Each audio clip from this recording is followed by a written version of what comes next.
নমস্কার। আজ আমরা বাংলা সাহিত্যের এক অসাধারণ যাত্রার সঙ্গী হব। এটা শুধু সাহিত্যের ইতিহাস নয়, বরং সংঘাত, মিলন আর যুগান্তকারী পরিবর্তনের মধ্যে দিয়ে একটা গোটা জনগোষ্ঠীর আত্মপ্রকাশের গল্প। সত্যেন্দ্রনাথ দত্তের এই লাইনটা পড়লে বুকের ভেতরটা কেমন গর্বে ভরে ওঠে, তাই না? কিন্তু এই যে বাঙালি পরিচয়, এটা এলো কোথা থেকে? এর উত্তর কিন্তু মোটেই সহজ নয়। কোনো একটা জায়গায় শেকড় খুঁজে পাওয়া যাবে না, বরং আমাদের ডুব দিতে হবে ইতিহাসের অনেকগুলো স্তরে। ঠিক আছে, তাহলে চলুন যাত্রাটা শুরু করা যাক। আর শুরু করতে হলে আমাদের ফিরে যেতে হবে হাজার হাজার বছর পেছনে, এমন এক সময় যখন আর্য সংস্কৃতির কোনো চিহ্ন এই বাংলায় ছিল না। বাঙালি সংস্কৃতির গোড়াপত্তন কিন্তু কোনো একটা জনগোষ্ঠীর হাত ধরে হয়নি। এর ভিত্তিটা তৈরি হয়েছিল মূলত তিনটে আলাদা ধারার মানুষের মিলনে। একদিকে ছিলেন গভীর জঙ্গলে থাকা শিকারে পটুর নিষাদরা, অন্যদিকে ছিলেন দ্রাবিড়রা, যারা কৃষিকাজ করতেন, ব্যবসা বাণিজ্য করতেন আর তাম্রলিপ্তের হতো জমজমাট বন্দর নগরীও গড়ে তুলেছিলেন। আর হ্যাঁ, তাদের সাথে ছিলেন হিমালয়ের পাদদেশের কিরাতরাও। এই তিনের মিশ্রণেই তৈরি হয়েছিল বাংলার আদিসত্তা। ভাবুন একবার, তাদের জীবনটা কেমন ছিল। প্রকৃতির সাথে একেবারে মিশে থাকতেন তারা। প্রকৃতিকে পুজো করতেন, বিশ্বাস করতেন নানা আত্মায়, আর জীবনকে উদযাপন করতেন নাচ, গান, শিল্প দিয়ে। আর সবচেয়ে আশ্চর্যের ব্যাপার কি জানেন? তাদের সেই বিশ্বাস, সেই সংস্কৃতি আজও কিন্তু আমাদের মধ্যে দিব্যি বেঁচে আছে।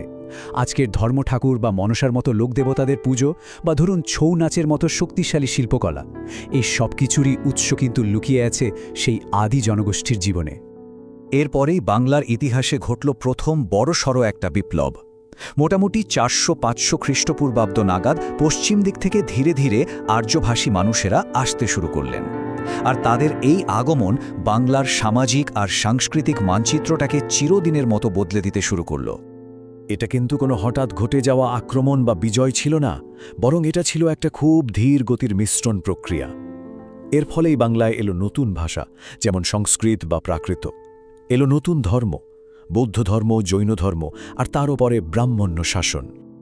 এই মিশ্রণ প্রক্রিয়ার পথ ধরেই বাংলা একসময় পাল বংশের মতো একটা সহনশীল শাসন ব্যবস্থা তৈরি হয়েছিল। কিন্তু এরপরেই এলো দ্বিতীয় বিপ্লবটা, সেন রাজবংশের উত্থান। আর এই ঘটনাটা বাংলার সমাজকে একটা একেবারে নতুন দিকে ঠেলে দিল। পাল যুগ আর সেন যুগের মধ্যে তফাৎটা ছিল বলতে গেলে আকাশ আর পাতালের মতো। পাল আমলে যেখানে বুদ্ধ আর ব্রাহ্মণরা মোটামুটি একসাথেই থাকতেন, সেখানে সেন রাজারা, বিশেষ করে বল্লাল সেন, চালু করলেন এক মারাত্মক কঠোর জাতিভেদ প্রথা। এই নতুন নিয়ম রাতারাতি মানুষের মধ্যে বিভেদের এক উঁচু দেয়াল তুলে দিল। এটাকে শুধু একটা রাজনৈতিক পরিবর্তন ভাবলে কিন্তু মস্ত বড় ভুল হবে। এটা ছিল আসলে একটা সামাজিক বিপ্লব।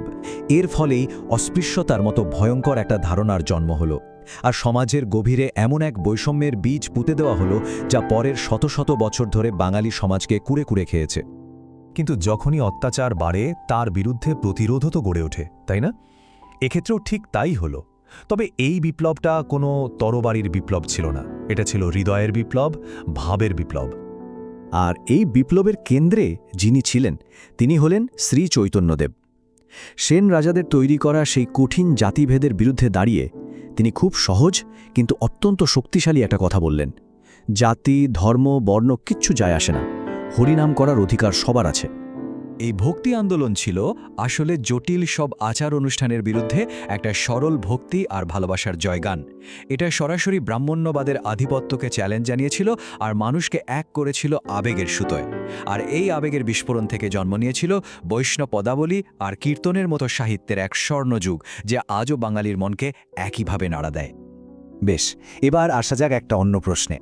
মোটামুটি 1200 খ্রিস্টাব্দের দিকে তুর্কি আক্রমণের পর থেকে প্রায় 200 বছরের একটা সময় আছে, যে সময়কার খুব বেশি লেখা সাহিত্য খুঁজে পাওয়া যায় না। তো অনেকেই এই সময়টাকে বলেন অন্ধকার যুগ। কিন্তু এটা কি সত্যি একটা সাংস্কৃতিক শূন্যতা ছিল? আজকের ইতিহাসবিদরা কিন্তু মনে করেন না। তাদের মতে এই সময়টা আসলে কোনো শূন্যতা ছিল না, বরং এটা ছিল একটা প্রস্তুতি পর্ব বা ভূমিকা যুগ। যখন পুঁথিপত্র কম লেখা হচ্ছিল, তখন লোককথা, গল্প, গান মানুষের মুখে মুখে বেঁচে ছিল। আর এটাই কিন্তু পরবর্তীকালের সাহিত্যিক জাগরণের জন্য জমিটা তৈরি করে দিয়েছিল। তাহলে পুরো যাত্রাপথটা যদি এক ঝলকে দেখি, কেমন দাঁড়ায়? চর্যাপদের আদিযুগ দিয়ে শুরু, তারপর সেই তথাকথিত অন্ধকার যুগ পার করে ভক্তি আন্দোলনের হাত ধরে মধ্যযুগের স্বর্ণযুগ, আর সবশেষে আধুনিক যুগ। আসলে প্রত্যেকটা পর্বই ছিল তার আগের পর্বের একটা প্রতিক্রিয়া আর পরের পর্বের জন্য একটা প্রস্তুতি। আর আমাদের গল্পের শেষ বিপ্লবটা ছিল সাহিত্যকে তার প্রধান কাজ অর্থাৎ ধর্মপ্রচার থেকে আলাদা করে দেওয়া, আর এটাই জন্ম দিয়েছিল আধুনিকতার। দেখুন, মধ্যযুগ পর্যন্ত বাংলা সাহিত্যের মূল উদ্দেশ্যই ছিল ধর্মের কথা বলা। চর্যাপদের বৌদ্ধ দর্শন হোক বা মঙ্গল কাব্যের দেবদেবী, সাহিত্যের কেন্দ্রে সবসময় ছিল কোনো না কোনো ধর্মীয় আদর্শ। গল্পের নায়ক ছিলেন দেবতা, আমাদের মতো সাধারণ রক্তমাংসের মানুষ নন। কিন্তু এর পরেই এলো আধুনিকতার বিপ্লব, যার মূল কথা ছিল মানবতাবাদ। মাইকেল মধুসূদন দত্তের মতো সাহিত্যিকদের হাত ধরে সাহিত্য প্রথমবারের মতো দেবতাদের ছেড়ে আমাদের মতো সাধারণ মানুষের দিকে তাকালো। সাহিত্য আর শুধু ধর্মের বাহন হয়ে রইল না, বরং হয়ে উঠল মানুষের নিজের সুখ দুঃখ, তার আবেগ আর চরিত্রের ভেতরের জটিলতাগুলোকে খুঁজে বের করার একটা মাধ্যম।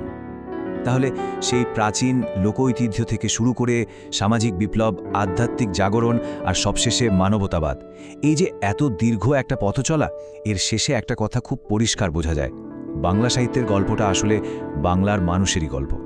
এখন প্রশ্নটা হলো, ধর্মের প্রভাব থেকে মুক্ত হয়ে আজকের সাহিত্য ঠিক কোথায় দাঁড়িয়ে আছে, আর এর ভবিষ্যৎই বা কোনো পথে?